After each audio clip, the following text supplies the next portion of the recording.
Hello, everybody, and welcome to the Wait, What Are We Talking About podcast, episode 202. My name is Bret, aka Enigma9011, and you can catch the show live over on twitch.tv/Enigma9011. Whenever we go live, join in the chat, join in the fun and conversation with us.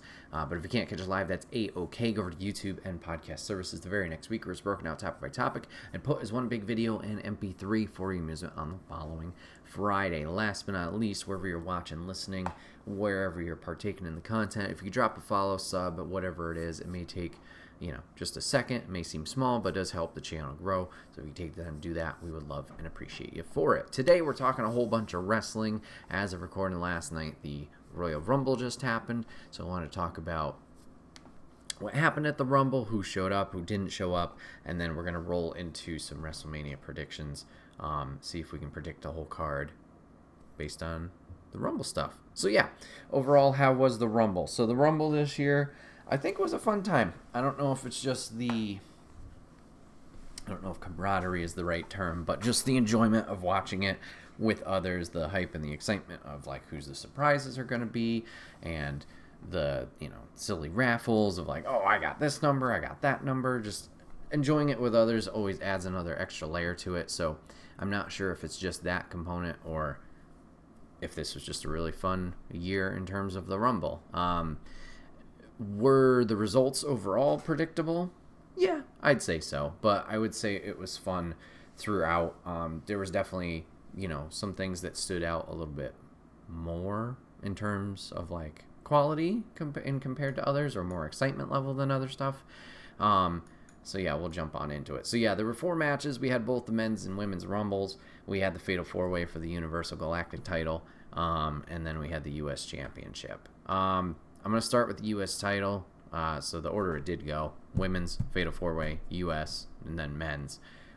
Weird order. I expected the Rumbles to pad or, do the start-finish thing, just because obviously there's a lot of excitement with the Rumble, with the entries coming in.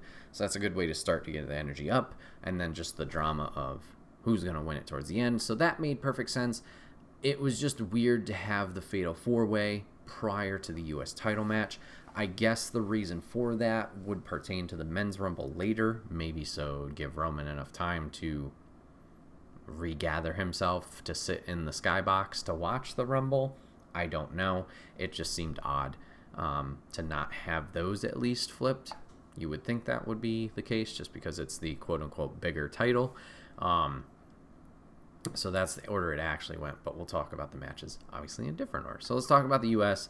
So Kevin Owens going against Logan Paul, with Logan Paul defending and retaining this time due to some shenanigans.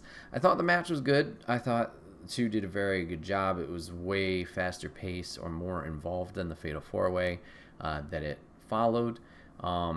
It's just unfortunate, ended in shenanigans. It seemed like it would be a victory for Kevin at one point, with the referee being on full alert today, catching Logan Paul's manager, friend, whoever, trying to get in, give him the brass knucks per usual. Then we got A-Town Down Under coming out and actually passing the knucks over, Kevin avoiding it, then Kevin using them for himself, and then Eagle Eye referee noticing that he still had the knuckles on his hand whilst in a pin, ending in a disqualification. So shenanigans there, so I guess you can keep building this. Maybe, I guess that means potentially Mania for Owens and Paul. If you're going to keep it going for 3 months, that's where it could get a little sketchy. I don't know if this would potentially continue to an Elimination Chamber type deal. I guess we'll have to keep our eyes on that, but we'll continue this for now. But yeah, Eagle Eye Ref being on top of everything. I did enjoy the match. Just a little disappointing, obviously, the shenanigan finish. I did appreciate that they were like, oh, well, Logan's been cheating a lot, so let's do something different, where obviously Kevin gets caught in comparison to just Logan cheating and then nothing happening from it. I did enjoy or appreciate doing something different instead of same old, same old. Just obviously you feel bad for the good guy. That's what you're supposed to do when the shenanigans type deal happens. So, but I thought the two worked very well together. And I would say, honestly, that was the better of the 2 title matches, in my opinion. So let's talk about the Fatal 4-Way for the World Universal, whatever it's called, title with Roman. So you had AJ Styles, LA Knight, and Randy Orton going after Roman. Roman would end up retaining. Shocker. I mean, we did have a little tension with a lot of things going into this pay-per-view, but he retains. He holds on to it. Our tribal chief. This match was very slow, or at least it felt very slow. I don't know if it was just in comparison to the Rumble, where obviously the exciting elements of people showing up and the surprises and whatnot. But yeah, this one just felt slow, methodical. Not that Roman's matches haven't felt that way over this reign, but in comparison to those, with this being the multi-man match, this just felt off. Not that anything went wrong, not that anything went poorly in terms of what the competitors did. It just felt very segmented, or like it dragged on in a way, and I don't know how to describe it better. Roman never really got super into his offense. He got it at the end. He was taking a beating at the beginning. Solo obviously coming in and wiping out part of the crowd. Typical also in terms of this reign. But yeah, for some reason it just felt like, oh, we're going to beat up on Roman, and then things are going to happen, and it's going to kind of roll into his wheelhouse, or he's going to pick up on this opportunity, which once again, they've done before. It just didn't feel to deliver as others have, and I'm not sure if it's just different expectations with it being the four-way, if like more would be able to go on. This felt more like, I don't want to say lazy, but typical, or ways where you do a triple threat or a fatal four-way. Two guys do a lot, the other guys kind of take a break, and it kind of rotates or pivots in, like who's in there, and everybody kind of takes turns. I get it from a camera perspective why you would want to do that, so you don't miss anything, but it felt slow. It didn't feel like a great match. Obviously those four are big names, but it didn't do anything really, and I'm not sure if it was just the expectation that Roman is going to win that took away from it as well, or if it was just the pacing. But yeah, I would say this was probably the low point, in my opinion, of the Rumble. So let's talk about the Women's Rumble, or yeah, let's jump into the Women's Rumble. Let's jump into both of them. I don't know why I'm circling around. Jump into both of those, but Women's Rumble start. I would say the ladies crushed it. Now, crushed it in terms of excitement. In ring, yeah, there was a lot of rough spots, I felt. A lot of misses, a lot of close calls, or things that just did not go super well. But I think in terms of a Rumble, this was more exciting than the men's. Overall, across the board from both Rumbles, there weren't that many surprises. We did get some returns. There was no legend involvement anywhere. And I guess that's a good sign. That means, you have the roster to have enough stars to fill this, and fill sounds like a negative word as well, but you have that talent depth to have all these spots filled and not have to rely on outside sources. I would have appreciated, I think that's also just a fun factor of the Rumble, that nostalgia factor of like, oh, so-and-so's here, and then seeing the generational like face-offs, the typical thing of like, oh, so-and-so crossing paths. That's just a fun moment. But we didn't get any of that in either Rumble. We stuck to just mainly the main roster talent. We did get a few NXT people showing up. We did get one big surprise in the Women's Rumble, which we'll talk about now. All right, so we started with Natalya and a returning Naomi, which is a huge, well, not really surprise. I guess there was a lot of things leaning towards it, but that was fun to see her back here. Hopefully, get the ball rolling with her, and she's happy. Seems like she was very happy being back, but awesome to see Naomi back. I definitely was very excited for that. Bayley would come in after that, Candice LeRae, then the big surprise of TNA Knockouts champion Jordynne Grace. That one did not expect at all. I know we had Mickie James in the past. I think that was more of a feel-good or a make-good moment with the whole way she departed and how she was treated. But to see that this relationship is continuing, seemingly, with another appearance from TNA's talent, that's awesome. I think Endeavor, which is like the parent company TKO, I don't remember. I think they have some kind of deal with TNA. I don't know if it's a streaming service or some platform for them to produce content on. So I don't know if this is, connected to that or if it's just companies working together. But regardless, great to see her in there. Obviously, we get a lot of fun face-offs. Bianca was eventually the one to take her out, but she was in there for almost 20 minutes, so good for her.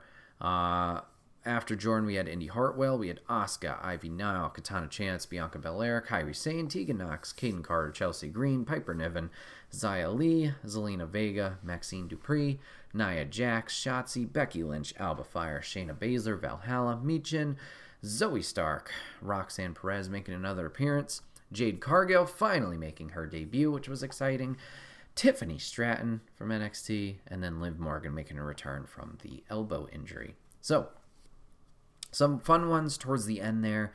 Everybody popped huge for Jade making her appearance finally. We had a lot of teases, obviously, when she first signed, showing up on all 3 brands, having brief interactions with some people, but this was her first in-ring match here. Got a great reaction.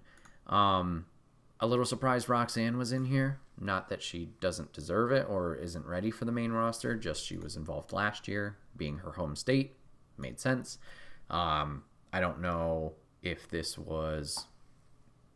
I know a lot of people were talking about Cora Jade coming back, if she was going to be called up. Personally, I'm not a Cora Jade fan in terms of her personality, her character, but she's been there for a while. She's decent in ring, and I know a lot of people are excited for her. I don't know if this was going to be her spot, but unfortunately with her leg injury, I think it was also an ACL tear, but I'm not sure. She just came back recently around Survivor Series time.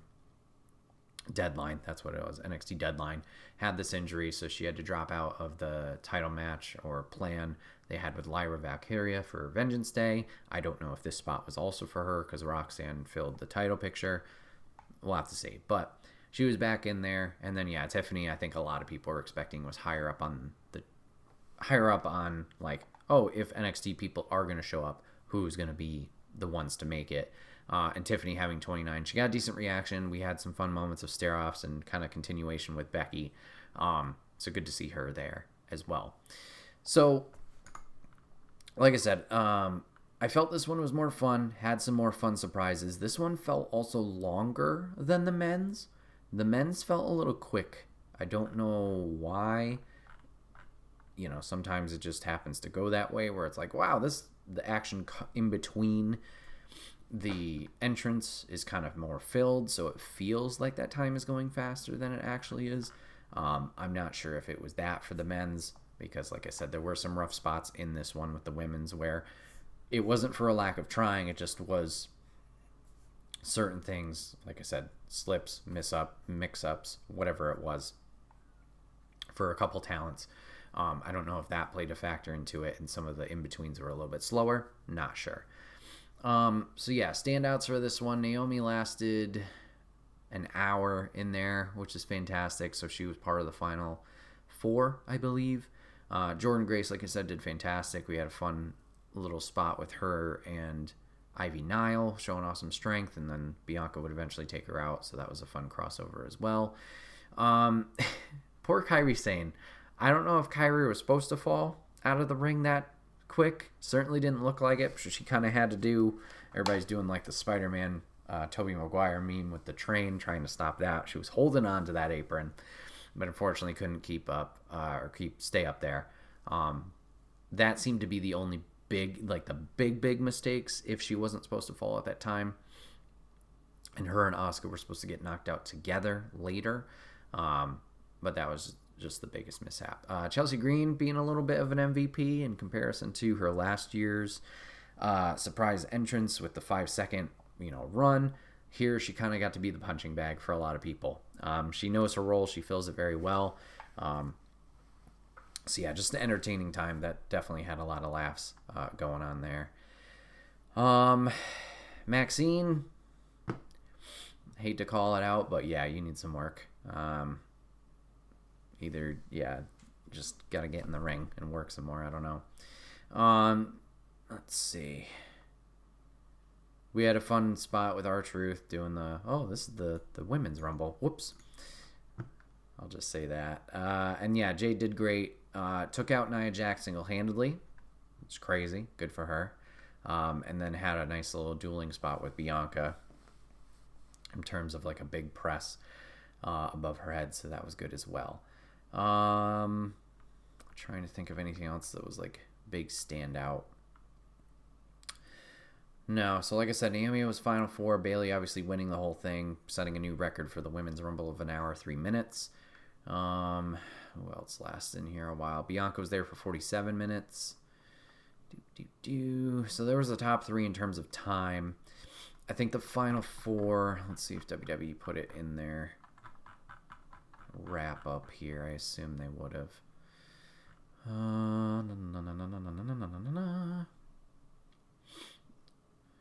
Let's see. Field dwindled to Bayley, Morgan, Belair, Stratton, and Cargill. So there was your final 5. So yeah, pretty good field there. I appreciated also the way they finished this. So they kind of, all 3 ladies went over the top rope. It was Bayley. Oh boy, Bayley, Jade, and someone. Was it Liv? I think it was Liv. Yeah, Morgan, Bayley, and Cargill all battling on the apron. Morgan eliminated Cargill with Oblivion on the outside, or to the outside, but she left herself vulnerable, and then Bayley kind of just like, boop, kicked her out, kicked her feet out from under her, and got there. So yeah, I appreciated just like the creativity, or mix up at least with eliminations there. That was nice. So yeah, ladies was a lot of fun in terms of surprises. Like I said, in-ring, a little bit could have been better, but some fun stuff there. So let's move over to the men's rumble. This one wrapped up the night. And in comparison to the women's, this one was a little bit more cut and dry, I feel, in terms of entrance and surprises. We didn't have as much fun stuff going on, and also it felt like it went a lot faster. So running through the participants, we had Jey Uso, Jimmy Uso, so bros squaring off, yeet, no yeet. Grayson Waller, Andrade making his return. Carmelo Hayes, call up. I know he's kind of been on SmackDown. Shinsuke, Santos, Escobar, Karrion Kross, Dominic Mysterio, Carlito, Bobby Lashley, Ludwig Kaiser, Austin Theory, Finn Balor, Cody Rhodes, Bronson Reed, Kofi Kingston, Gunther, Ivar, Braun Breaker from NXT. Excuse me. Omos, Pat McAfee, JD McDonough, R-Truth, The Miz, Damian Priest, CM Punk, Ricochet, Drew McIntyre, and a returning Sami Zayn. So, we're getting, we get the brothers meeting. They claimed for the first time. I think there was a time when Jay and Cody were undisputed tag champs. They were on SmackDown and they crossed paths real quick. But this is the first big altercation between the two, with Jimmy and Jay, so them starting it out. Andrade making his return, we kind of figured with him leaving AEW. Cool, I guess, to see, but not that exciting just because it was very, I don't know if predictable is the right word, but it was assumed he was coming back, so wasn't super hype. Also, they changed his music, so that was a little hard to be like, oh, it's you! Like, everybody had to take a second when they put the name on the Titantron. Like, I feel like they should use the old song for a return, and then you can mix it up later if you're going to have somebody coming back, but whatever. We had 2 NXT call-ups. I'm going to say loosely NXT call-ups, with Braun Breaker being the one, or rather appearances, not call-ups. And then Carmelo. Like I said, Carmelo's been kind of pulling double duty on SmackDown. He's trying to wrap up that story down in NXT with Trick Williams.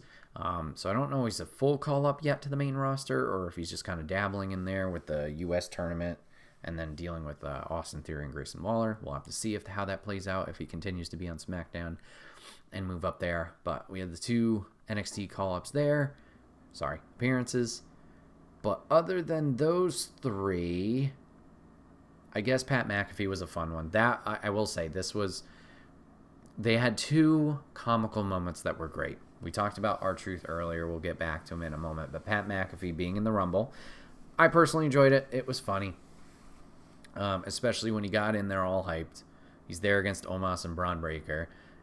Does the stare down. Climbs up to eliminate himself. Pumps himself back up. and then is like, no. Gets back out. So that was funny. He was in there for 38 seconds. And then obviously Michael Cole making the joke of like, yes, I still have the record in terms of announcers. That was just another layer to it, especially with them being friends. And then R-Truth. Thank you, WWE, for being logical. R-Truth came out at number 24 for the ladies with Valhalla's entrance. He also did come out at 24 for his own entrance. So thank you for being not dumb and doing a different number. So he comes out. Dominic's in the ring. And he stands there and wants to tag into the match. Crowd got into it. They're clapping for the hot tag as Dominic was, I believe, being attacked by Gunther. Gets the hot tag, runs wild. Eventually gets eliminated by Damian Priest. So I think it's just over... emotions running over from Monday with Priest and McIntyre. Truth getting involved there. We'll have to see how this continues Judgment Day wise, if Truth's going to keep trying to be in the group or whatever. But two comical moments there. So, other returns, we did have Sami Zayn taking a little break. I know he had a kayfabe injury, I believe his knee, a few months ago when actually we were there, and the knee got attacked backstage by Drew. So nice to see him come back, kind of continue that story with Drew. Omos making a return after the long-ass time. I think his last appearance... oh boy, was it Saudi? I don't know, I feel like it's that. I'm not sure what the plan is with Omos. He got drafted to a free agency, and he's been kind of popping up rarely here or there. Other than that, everybody else was... typical. Yeah. So, let's talk about story building, at least in terms of the Rumble alone, before we move on to topic 2 with Mania stuff. This is another one. There was the Royal Rumble with the pandemic. We called out Charlotte and Lacey.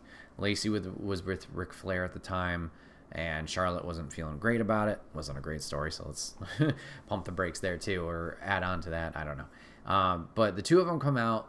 It's a big hoopla when Lacey initially comes out. Charlotte and her kind of interact, and then they just go distant from each other. And unfortunately, I feel like we had a rerun of this with the Uso stuff. Obviously, with being 1 and 2, they were kind of forced to fight and interact. Duh, makes sense. There was a few times where Jimmy would dip in, get an ally. He was another MVP in terms of comical stuff with the Rumble. The amount of allies he tried to make, hit up the DAP, and then get slapped, especially by Gunther. That was probably the best one after his little King Nana dance, or Prince Nana dance. He would come in, he would make a quick alliance, probably stomp on Jay a few more times, and then he was out. You didn't have any tension build between the brothers of like an Uso eliminating an Uso. Jimmy Uso got eliminated by Braun Breaker, and Jay got eliminated by Gunther. Now, you could take a little bit of story building with the Gunther-Jay thing, if they're going to go the IC title route that way, fine. But you would think if they're so tense with each other, you should have had Jay eliminate Jimmy. I don't know. It just seems like that would have been a nice building block if that's the route we go later. Later on, so Shinsuke and Cody, that one made sense. Cody was getting his revenge. Shinsuke said he was going to be hunting him down because he was hungry. We had the Crossroads on the ropes. It was a pretty cool elimination, pretty unique. So that one, bang, nailed it. Santos and Carlito eliminated Santos Escobar, so you got to build there. You get Bobby Lashley and Karrion Kross. Kross gets eliminated by Lashley. Authors of Pain come down, and then they all get Lashley out there. You get a little bit of continuation with the Imperium and New Day as Kofi gets eliminated by Ludwig. No even attempt at a save this year from Kofi, so I think they've kind of learned, like, maybe it's time to give that up. A little unfortunate, because that was always a fun spot in there too, but I understand that's a lot of creativity that goes into those spots, and I can't imagine thinking of something new every time. Maybe in a few years they can revisit just something they have done in the past, maybe with Kofi himself or with somebody else. I know Naomi, people are talking about she didn't get a big save spot this year either. I know Katana Chance did it one year when she was known as Casey Catanzaro, I think, for her first Rumble. So, who knows? Give it time. Let it breathe. You know, we'll see.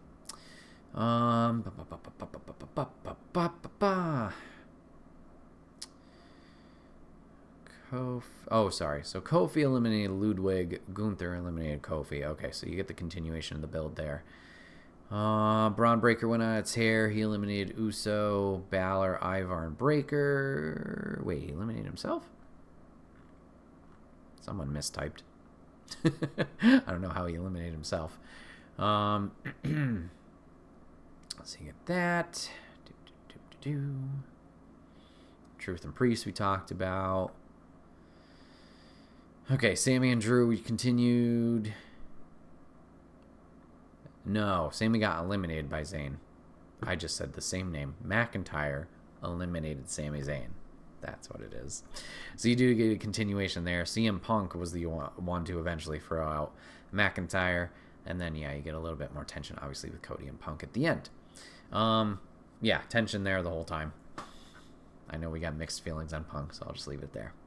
So at least in the men's, some potential. A little bit of a mishap or a misstep with the Usos in terms of my opinions. Just for a fun fact, winner, Cody Rhodes eliminated 4 people. 4 people for his win. Theory, Shinsuke, Gunther, and Punk. Bayley put in a little bit more work, though. She eliminated Indy, Candice, Tegan, Maxine, Bianca, Tiffany, and Liv. So 1, 2, 3, 4, 5, 7 people for her win. All right, so any stories from the ladies' sides of things that we can see here in terms of build? I don't feel like there was as much. There was one, like I mentioned, with Jade and Nia. There's potential there because Jade just showing off how strong she was, picked up Nia no problem, I believe, twice. So that was great. I guess we did have a little continuation story-wise of Kabuki Warriors and Kane Carter and Katana Chance as they eliminated a little bit. Yeah, they eliminated each other. I think the former champs got the upper hand on the current champs this time. Yeah,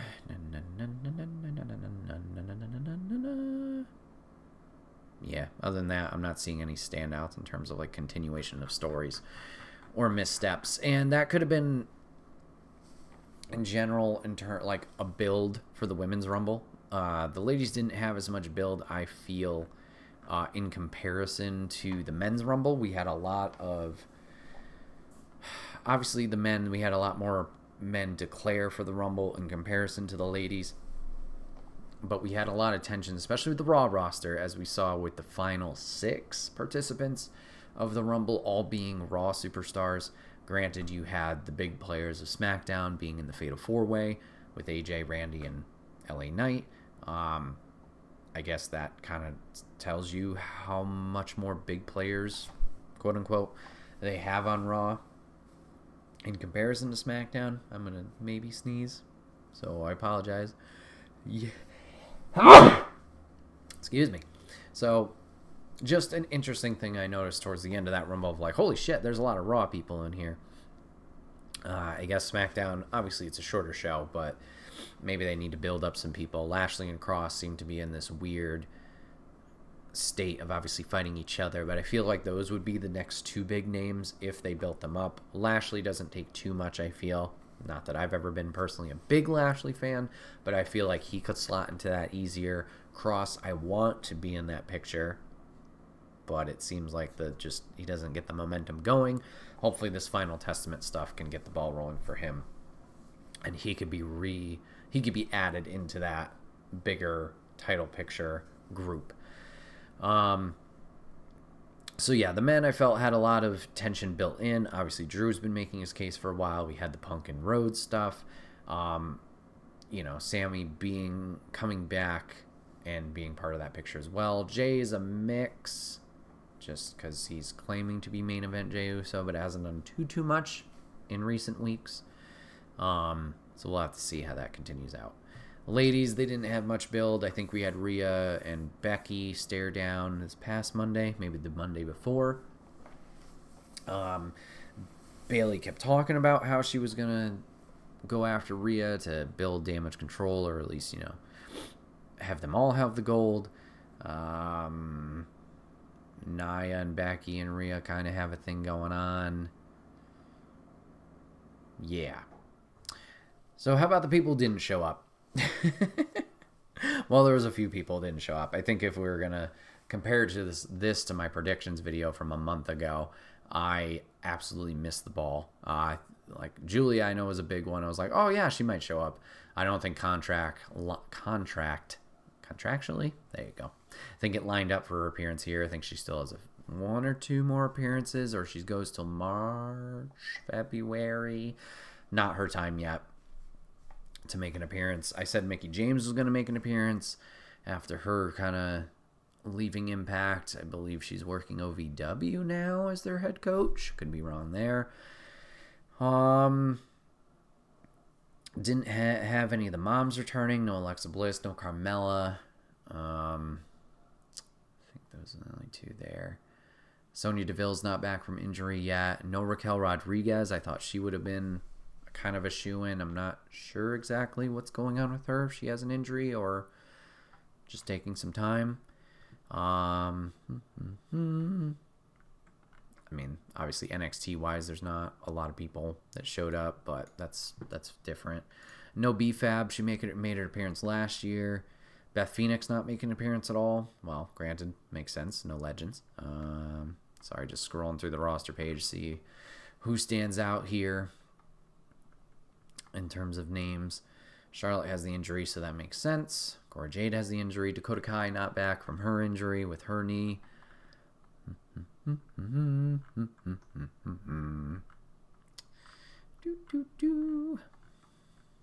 Talked about Isla not being in there, I think.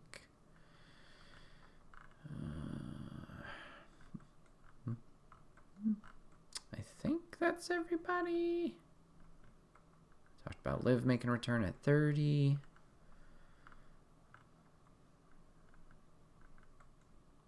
Hey, Naomi's back on the roster page officially. Nice. No Nikki Cross, though she's been at this weird like trance state in the background of shots. So not a lot going on for her. I don't know what her thing would have been. Like walk to the ring, immediately get thrown out, walk back. Probably. Interesting. Stephanie McMahon's still on the roster page. Like she's been long gone. What are we doing here? No Tamina making an appearance for her, once a year thing. No return of Trish. I was surprised by that. I think that was one I had a shoe in. Yeah. All right. So at least in terms of the ladies, a few ones that were not letdowns, but I guess surprises, like, oh, they weren't involved. In terms of the men, obviously there's a lot more. We get into the tag competitors. We get into the more lower card people. So, for example, no Alpha Academy, no DIY, no Authors of Pain, no Street Profits, no LWO, no Garza and Humberto. Rey Mysterio didn't make his return yet from his knee injury. No Pete Dunne, no Tyler Bate. Trying to go off the top of my head here, but as I'm going to start to scroll, no Apollo Crews, not that he's been doing anything. No Ashante Adonis. No Big E Miracle return. Let that man chill, even though it'd be awesome. No Braun Strowman return. That was a surprise. Brock got replaced, rightly so. No Creeds. No Cameron Grahams. No Cedric Alexander, RIP.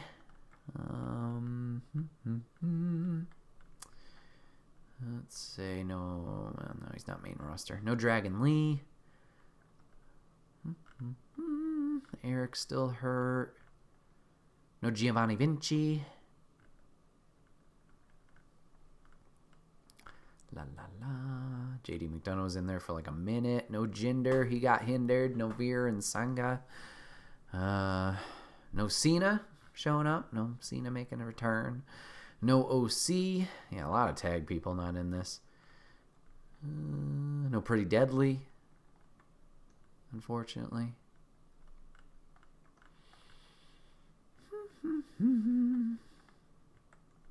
MVP was kind of there. Not really. Odyssey Jones hasn't done anything since his call up. Talked about Pete. Ridge is back in NXT. Bobby Roode's just kind of been backstage, so I don't know if we can count him. No Sheamus making a return. No Solo Sikoa. He would appear in the Fatal 4-Way, though. Got The Miz. No Titus O'Neil. No Wade Barrett making a surprise entrance. No Xavier Woods. No Zion Quinn, but they haven't done anything with him either. So, a lot of misses. Not like, oh my God, that would have changed everything. But in terms of like who was there, a lot of just people not there. And I guess that will leave me with my final point for the Rumble. Do we go back to a 40? We only did 40-man once. We did the 50-man also once, but that was different. That was blood money, and it wasn't an official Rumble. How do we feel about going back to a 40-man Rumble? Now, obviously, with that, you get the factor of more time. You do get 10 more entrants. You could spice it up a little bit more. And I'm saying this for both the men's and the women's. You got the roster depth.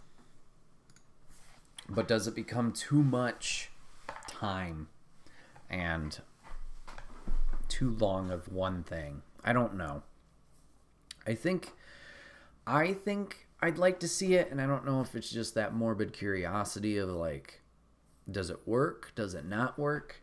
Maybe you do it 1 year, like you dip your toe into it again like they did in 2012, 2014, whatever year that was. Do you try it again? Like I said, you have the roster depth there, but then it could also just be seen of like, you're just putting people in there to put them in there. Do you want more quality over quantity type thing here? And I think, now that I say that out loud, I think that is a better thing to do. Get your superstars, get your wrestlers up to this level where people are invested, as we saw, I think, with that final 6 of Raw. Like, everybody has a backing of like potential reasoning, at least in a storyline perspective, of like how they could win or why they would want to win. Obviously booking's a different story, but you want people who get reactions. You don't want just like, oh, here's superstar A, here's superstar B. Yeah, they're just there to be a body to throw out or be in there to make up this number 30 or the composition of 30 superstars. You don't want that.